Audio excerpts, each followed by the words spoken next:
ठंड में अमीर और गरीब की रजाई। अरे भैया, ये कैसी कैसी रजाइयाँ दिखा रहे हो? थोड़ी अच्छी और मुलायम रजाई दिखाइए। मैडम जी ये देखिए, ये हमारे यहाँ की सबसे अच्छी रजाइयाँ हैं। हाँ, ये वाली काफी अच्छी है। एक काम करो, ये 5 रजाइयाँ दे दीजिए। मम्मी, आप ये इतनी सारी रजाइयाँ क्यों ले रही हो? हमारे पास तो ऑलरेडी रजाई है ना।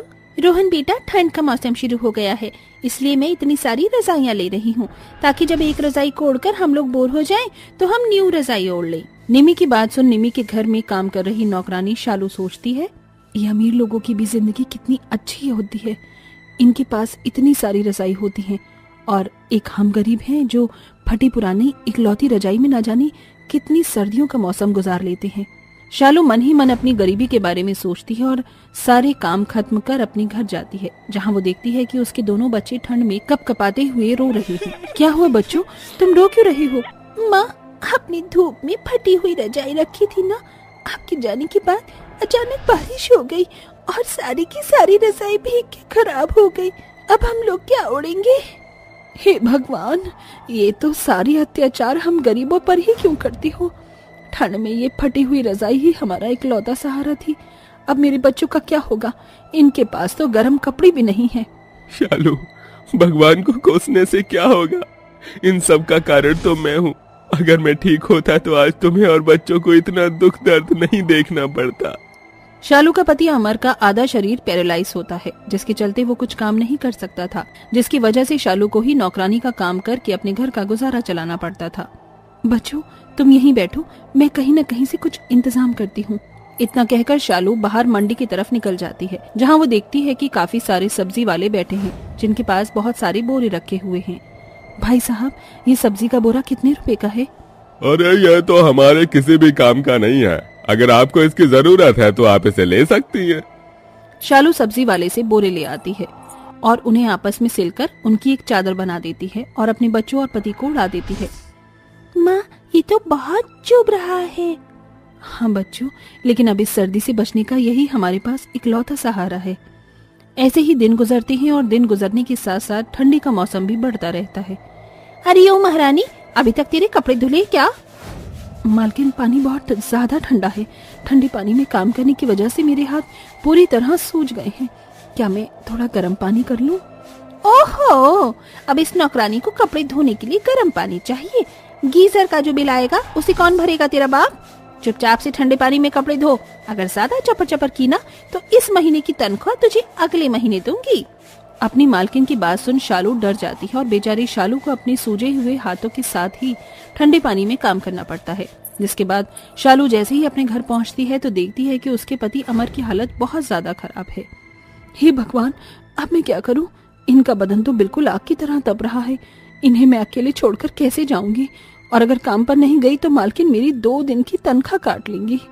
माँ, आप फिक्र मत करो, आपकी जगह मैं काम पर चली जाऊंगी। लेकिन बेटा, तू अभी बहुत छोटी है, तो काम कैसे करेगी?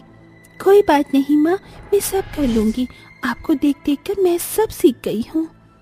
जिसके बाद अगले दिन कोमल अपनी माँ की जगह काम पर जाती है।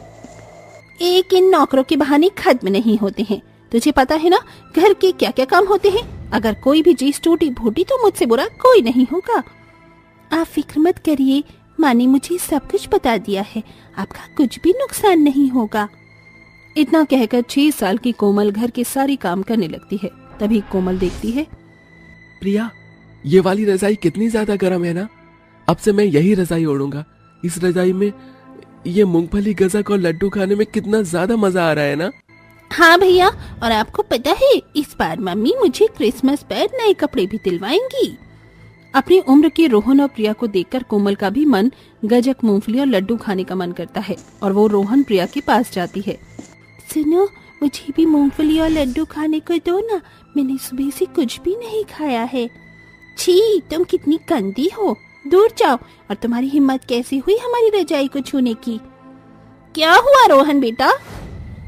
माँ देखो ना, ये हमसे हमारे खाने की चीज मांग रही है और हमारी रजाई को भी छू रही है। तेरी इतनी हिम्मत कि तूने मेरे बच्चों की रजाई को छुआ?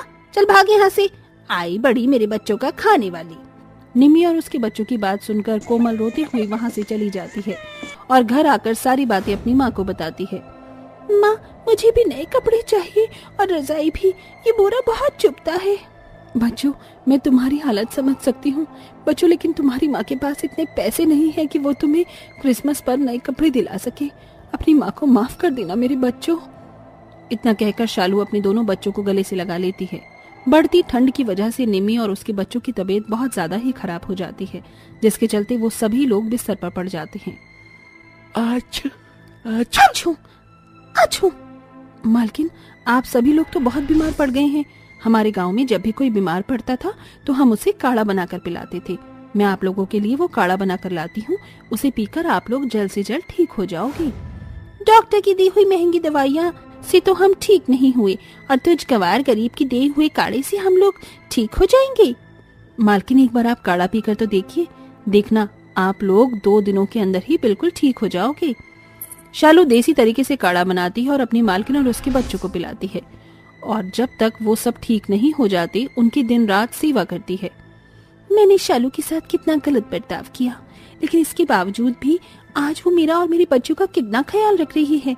हम लोग दिन भर हीटर के सामने गर्म कपड़े पहने और रजाई के अंदर बैठे रहते हैं, तब भी हम लोग बीमार पड़ गए, और बेचारी शालू के शरीर पर तो एक भी गर्म कपड़ा नहीं है।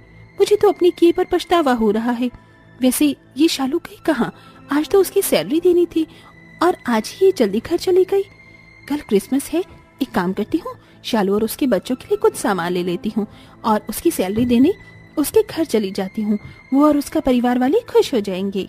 निम्मी शालू और उसके बच्चों के लिए काफी सारा सामान लेती है और उसके घर पहुंच जाती है, लेकिन निम्मी जैसे ही शालू के घर जाती है तो देखती है कि उसका पति पैरालाइज की हालत पर ठंड में कपकपा रहा है।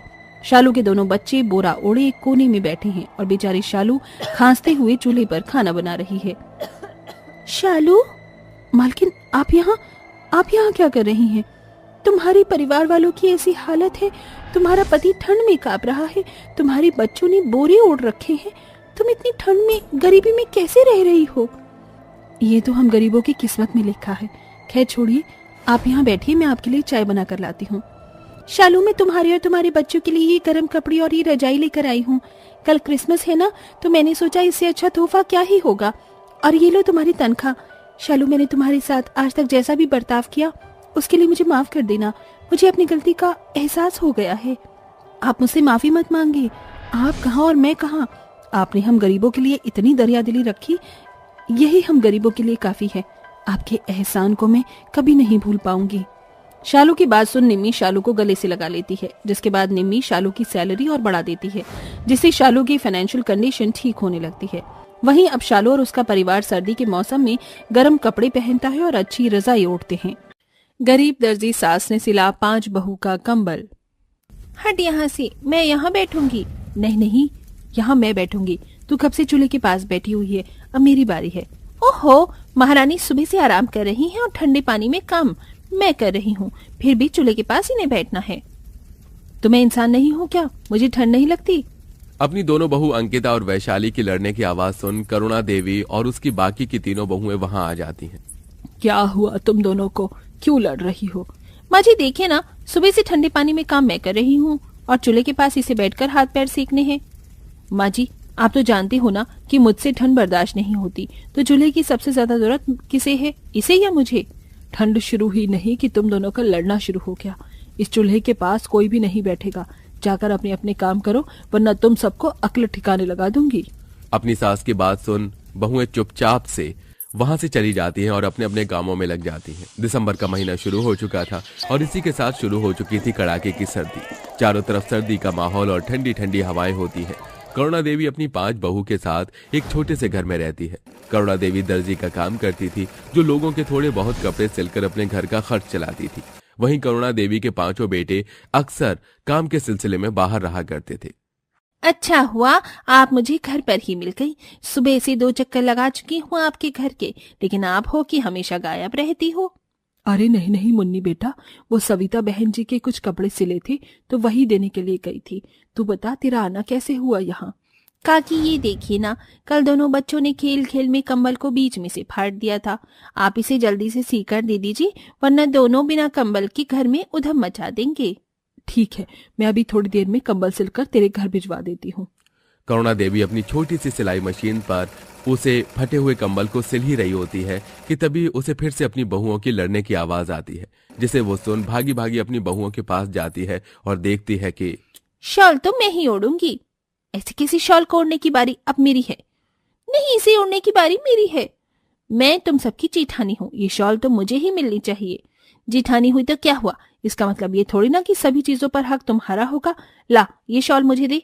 पांचों बहुएं शॉल को अपनी अपनी तरफ खींचने लगती हैं, जिसके चलते खींचतानी में वो शॉल फट जाती है और पांचों बहुओं के हाथ में शॉल का एक एक टुकड़ा आता है, जिसे देख करुणा देवी आग बबूला होकर कहती है, करम चलियो, ये शॉल मुझे तुम्हारे ससुर जी ने दी थी।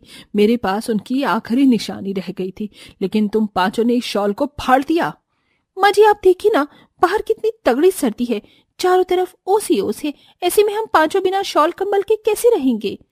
हाँ माँ जी, हम भी पांचों इस रोज रोज की लड़ाइयों से थक चुके हैं, लेकिन ठंड के कहर की वजह से हमें मजबूरन ठंड से बचने के लिए लड़ाई करनी पड़ती है। अपनी बहू की बात सुन करुणा देवी कुछ नहीं कहती और वहां से चली जाती है और अपनी पुराने संदूक को खोलकर उसमें से एक बहुत पुराना कंबल निकालती है। बहुओं, ओ बहुओं, इधर तो आना जरा। जी माँ जी, बोलिए। अब तुम पांचों को ठंड में ना ही तो शॉल के लिए लड़ना पड़ेगा, ना ही हाथ पैर सेकने के लिए। ये लो, तुम पांचों इस कंबल को ओढ़कर आराम से सोना। आखिरकार इस सर्दी से राहत तो मिली।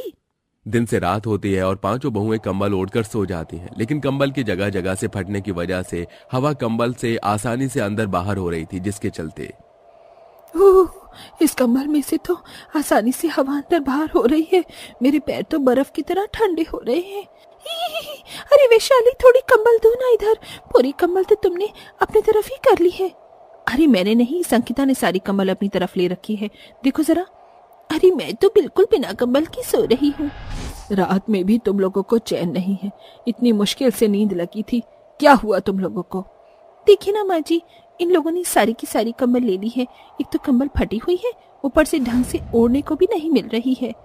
कंबल हमने नहीं बल्कि संकिता ने ले ली है। और नहीं तो क्या करूं, एक तो इतना छोटा कंबल ऊपर से फटा हुआ है, ऐसे में हम लोग कैसे सोएंगे। करुणा देवी अपनी बहुओं की बातों को सुनकर कुछ नहीं कहती और सुबह होते ही उस पुरानी फटी कंबल को लेकर सिलने लगती है। कंबल सिलने के बाद कंबल के अंदर से हवा आनी जानी तो बंद हो जाती है, लेकिन पांचों बहुओं को एक ही कंबल में सोने में काफी परेशानी आती है, जिससे उन पांचों में हमेशा कंबल के लिए अनबन बनी रहती है। रात में तो पूरा का पूरा कंबल लेकर सो जाती है, ऊपर से दिन में भी इसके हाथों से कंबल नहीं छूटती। अगर इतना ही कंबल ओढ़ने का शौक है ना, तो अपने मायके से मंगवा ले। एक तो एक कंबल है, ऊपर से तुम चारों के साथ इसे बांटना पड़ता है। ऐसी कंबल के लिए रोज रोज लड़ने से अच्छा है कि हम लोग बिना कंबल के ही सो जाए। दूर खड़ी करुणा देवी अपनी बहू की ऐसी बातें सुन और उन्हें ठंड में ऐसे तड़पता देख करुणा देवी की आंखों में आंसू आ जाते हैं। अब चाहे कुछ भी हो जाए, मैं अपनी बहुओं को उनके लिए अलग अलग कंबल दूंगी, ताकि जिससे मेरी पांचों बहुएं इस ठंड भरे मौसम में चैन की नींद सो सके और इस सर्दी से बच सके। इतना कहकर करुणा देवी अपनी सिलाई मशीन पर बैठ जाती है और दिन रात लोगों के कपड़े, कंबल, चादर सिलती रहती है।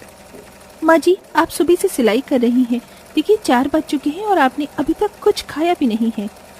ठंड में इतनी देर बैठकर काम करेंगी तो आपकी कमर में दर्द शुरू हो जाएगा। नहीं बहू, मुझे कुछ नहीं होगा। जाओ, तुम लोग आराम कर लो। सुबह से ठंडे पानी में काम करके थक गई होंगी ना, तुम्हें ठंड भी लग रही होगी। अपनी सास को दिन रात ठंड में कप कपाते हुए सिलाई करता देख पांचों बहुओं को कुछ समझ नहीं आता। इसी के साथ अपनी सास की ऐसी हालत देख पांचों बहुओं को काफी बुरा भी लगता है, लेकिन वो कुछ नहीं कर पाती। ऐसे ही समय गुजरता है और एक दिन सुबह सुबह माँ जी कहाँ चली गई? 11 बज गए हैं, अभी तक माँ जी आई ही नहीं। हमारी रोज रोज की खिटपिट और लड़ाई की वजह से माँ जी परेशान होकर घर छोड़कर तो नहीं चली गई। ऐसा नहीं हो सकता, माँ जी हमें ऐसे छोड़कर नहीं जा सकती। लगता है वो कहीं बाहर गई होंगी, अभी आती ही होंगी। सुबह से शाम हो जाती है, लेकिन करुणा देवी अभी तक घर नहीं आती, जिसके चलते पांचों बहुएं अपनी सास की फिक्र में डूबी रहती हैं। मुझे तो माँ जी की फिक्र हो रही है। एक तो सर्दी का मौसम है, अंधेरा भी जल्दी से हो जाता है, ऊपर से ये सर्दी। माँ जी के पास तो कोई गर्म कपड़े भी नहीं है। माँ जी हमें सच में छोड़कर चली गई। हम लोग पागलों की तरह रोज कंबल के लिए लड़ते थे, इसलिए माँ जी हमसे परेशान होकर चली गई। मैं अपनी बहुओं को छोड़कर कहाँ जाऊंगी? माँ जी आप कहाँ थी? आप हमें ऐसे बिना बताए कहाँ चली गई थी?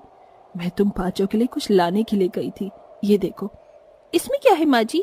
खुद ही खोल कर देख लो, पता चल जाएगा। करुणा देवी की पांचों बहुएं जैसे ही उसके लाए हुए थैलों को खोलकर देखती हैं तो देखती ही हैरान रह जाती हैं। इसमें इसके अंदर तो कंबल है, वो भी एक नहीं 5-5। हाँ बहू, इस सर्दी के मौसम में मैं रोज रोज तुम पांचों को ठंड में तड़पता देखती थी। तुम पांचों को ऐसे देख मेरा कलीजा मानो फट जाता था, इसलिए मैंने तुम पांचों के लिए ये कंबल खरीदा। इसका मतलब आप जो दिन रात ठंड में बैठकर कपड़े सिला करती थी वो सब हमारे कंबलों के लिए था।